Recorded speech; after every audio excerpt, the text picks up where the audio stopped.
Dans cette petite vidéo, je vais te montrer comment est-ce que l'on peut calculer les coordonnées du point d'intersection entre deux droites. Donc j'ai représenté ici le graphique de deux droites. Bon, c'est plus ou moins aléatoire, mais c'est pour te donner une idée, un petit peu une représentation graphique associée au calcul que je veux faire. Donc j'ai la droite bleue D1 dont l'équation est y égale à 4x plus 3, donc dont la pente vaut 4 et l'ordonnée à l'origine vaut 3. Et j'ai la droite D2 qui est ici représentée en verte, dont l'équation est y égale à moins 3x plus 5, donc dont la pente vaut 3, moins 3, et dont l'ordonnée à l'origine vaut 5. Et on me demande ici de calculer le point d'intersection, enfin les coordonnées du point d'intersection entre les deux droites. Alors comment est-ce que l'on va faire?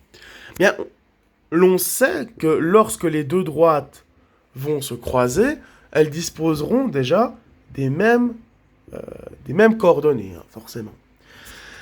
Ici, on nous donne les équations de deux droites, mais on sait que lorsque les droites vont se croiser, leurs ordonnées seront les mêmes, elles vont se croiser à la même hauteur. Donc, on sait que le y de cette équation sera égal au y de cette équation au moment où elles vont se croiser. Donc, en fait, ce que l'on peut faire, c'est poser si ce y égale à ce y lorsque les deux droites vont se croiser. Ça veut dire que ceci est égal à ceci. Donc, en fait, pour déterminer le point d'intersection, enfin, l'abscisse du point d'intersection entre deux droites, il faut déjà poser l'égalité. On a les deux expressions et il faut les mettre les deux à égalité. Voilà.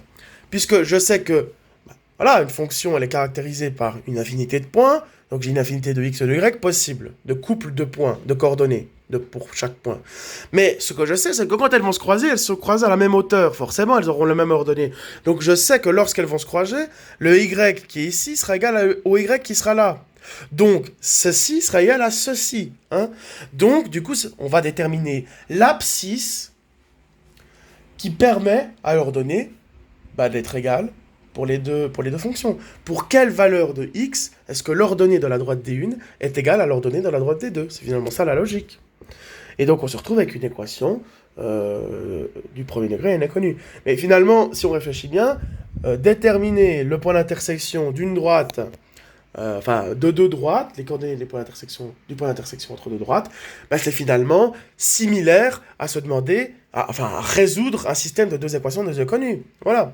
Et finalement, à chaque fois que l'on résout un système de deux équations de deux inconnues, la représentation graphique d'une telle situation, c'est toujours deux droites qui se croiseraient dans un repère d'axe. Voilà. Donc, je résous cette équation. Alors, bon, très facile, donc je mets les x à gauche, par exemple. Donc, je fais plus 3x pour me débarrasser du moins 3x qui est ici. Donc, ça fait 4x plus 3x, ça nous fait donc 7x. 7x plus 3 qui est égal à 5. Je me débarrasse du plus 3 qui est ici en faisant moins 3 des deux côtés. Donc, 7x est égal à 5 moins 3, donc 2. Et maintenant, pour déterminer x, qu'est-ce que je fais? Je divise par 7, donc x est égal à 2 septièmes. Voilà. X est égal à 2 septièmes. J'ai donc l'abscisse du point d'intersection. Maintenant, je vais déterminer son ordonnée. Comment est-ce que je fais? Il me suffit de remplacer la valeur de x dans l'une des deux équations. De toute façon, les résultats devraient être les mêmes. Ça peut être l'occasion de vérifier. On peut remplacer x par 2 septièmes dans les deux équations pour bien vérifier que l'ordonnée qui découle de ça est identique. Sinon, ça veut dire qu'il y a un bug et qu'on n'a pas déterminé les coordonnées du point d'intersection. Alors, y est égal à 4 fois 2 septièmes plus 3. 4 fois 2, 8. 8 septièmes plus 3. Donc on a deux fractions, on peut les additionner, donc on met au même dénominateur. Ça nous fait donc 29 septièmes. Ok, on va vérifier que l'on obtient exactement le même résultat lorsque l'on remplace x par 2 septièmes, mais cette fois dans la deuxième expression. Donc moins 3 fois 2 septièmes plus 5, combien ça nous donne? Alors moins 3 fois 2, ça fait moins 6 septièmes, plus 5, on met au même dénominateur, donc moins 6 septièmes plus 35 septièmes, moins 6 plus 35, ça nous fait effectivement 29 septièmes. Voilà. Donc c'est bon. Les coordonnées donc, du point d'intersection, ce sont donc 2 septièmes et 29 septièmes.